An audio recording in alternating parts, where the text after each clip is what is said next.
Hello everyone! Marami na ang nagtatanong regarding sa COVID-19 vaccines. And here are some of the vaccines and their differences.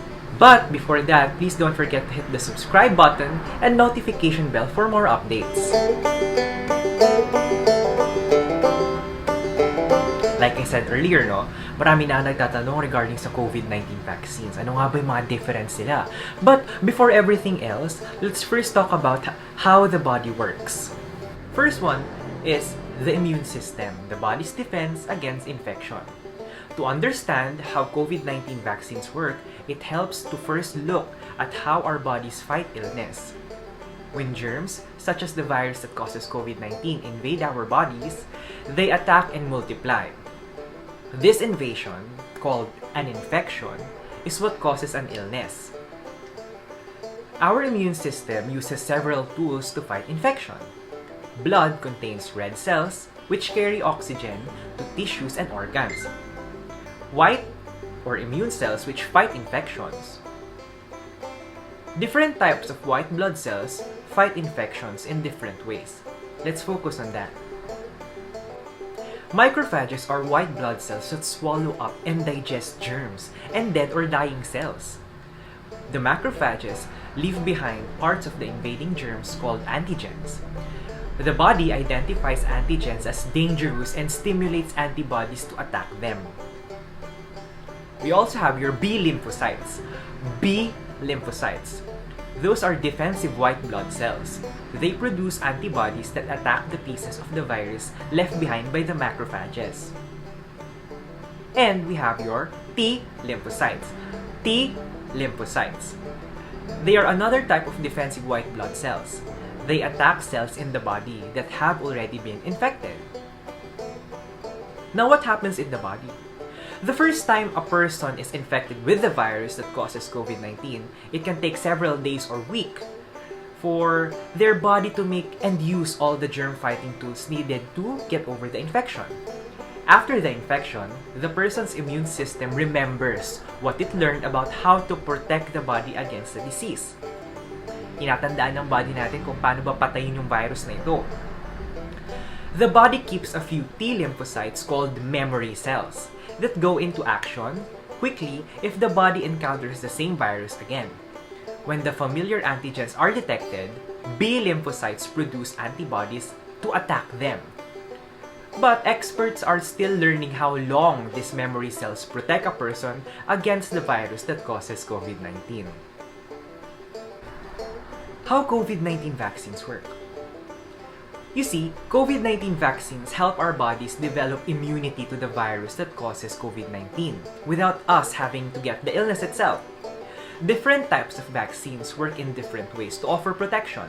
But with all types of vaccines, the body is left with a supply of memory, T lymphocytes as well as B lymphocytes that will remember how to fight that virus in the future. It typically takes a few weeks for the body to produce T lymphocytes and B lymphocytes after vaccination. Therefore, it is possible that a person could be infected with the virus that causes COVID-19 just before or just after vaccination and then get sick because the vaccine did not have enough time to provide protection. Sometimes after vaccination, the process of building immunity can cause symptoms such as fever, lagnat.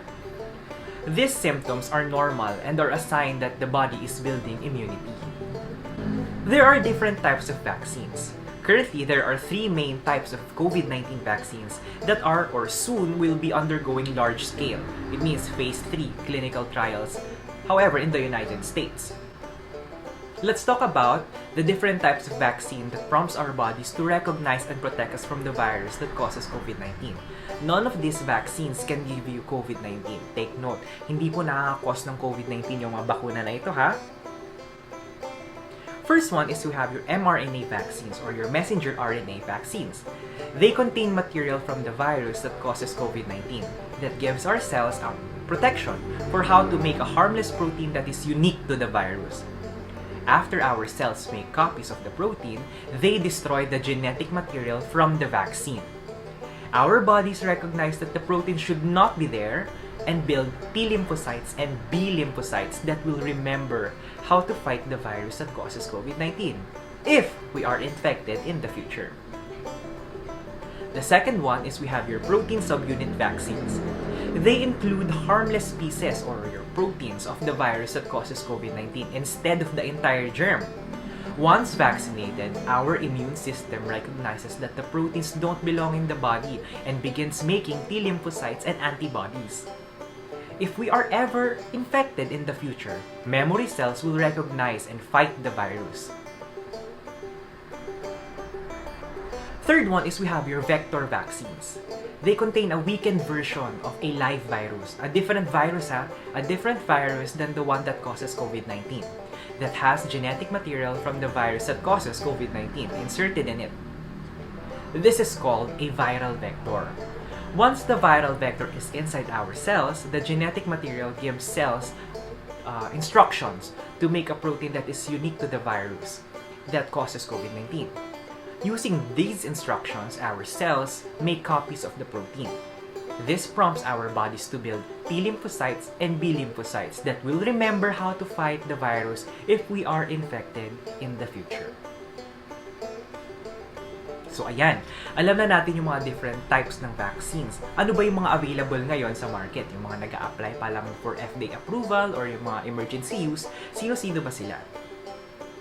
First one is we have your Pfizer-BioNTech. The country developer or the country of the vaccine developer is from the United States and Germany.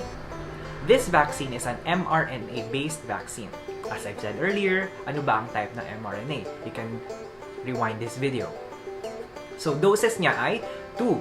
It was administered 21 days apart. Okay, take note. The first shot, then after 21 days, the second shot. The efficacy versus COVID is 95%. And the storage condition would be at whopping negative 70 degrees Celsius, which poses a problem here in the Philippines kasi we don't have those kinds of storage materials available, no? Especially in the community pharmacy kung saan siya pwede sana maging available. Pero I doubt it would be a commercially available item. I know sa hospital lang siya magiging available. The second one is we have your AstraZeneca Oxford vaccine.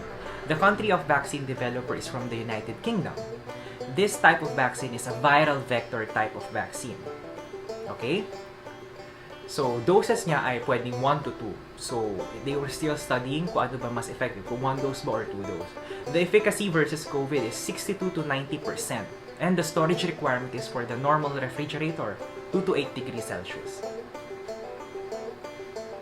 The third one is we have your Moderna vaccines. It's from your company Moderna TX Incorporated, and the country of vaccine developer is from the United States.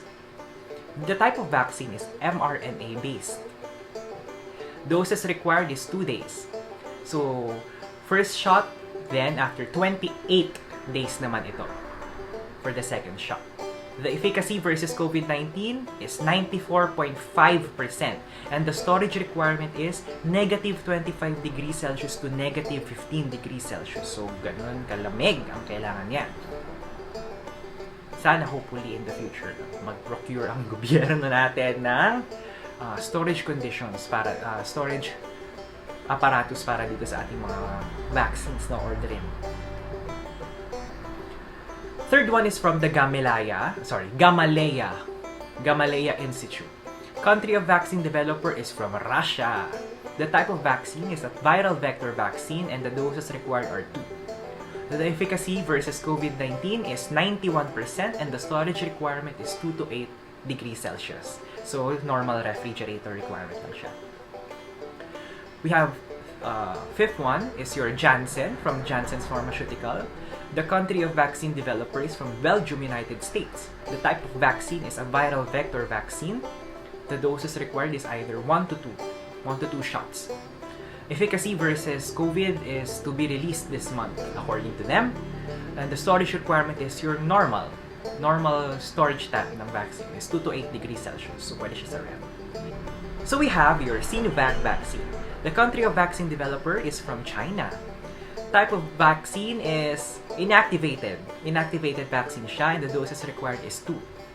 Efficacy versus COVID-19, it's 50 to 78%. And the storage requirement is 2 to 8 degrees Celsius. So, pwede rin siya sa ref. So, lastly, we have your Sinopharm vaccine. We have the country of developers from China. Type of vaccine is inactivated vaccine. The dose required is 2. And efficacy versus COVID-19 is 79%. The storage requirement is 2 to 8 degrees Celsius. So pwede rin siya sa ref.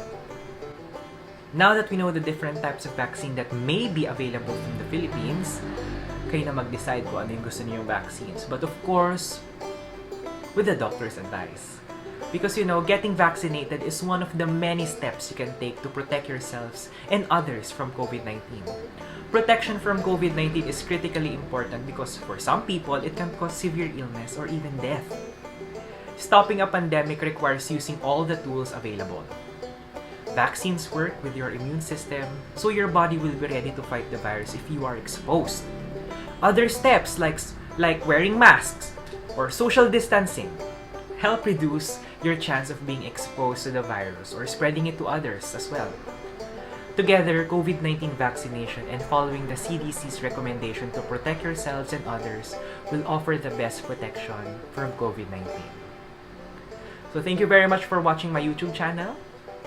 And this has been Mikey Mendoza. Thank you.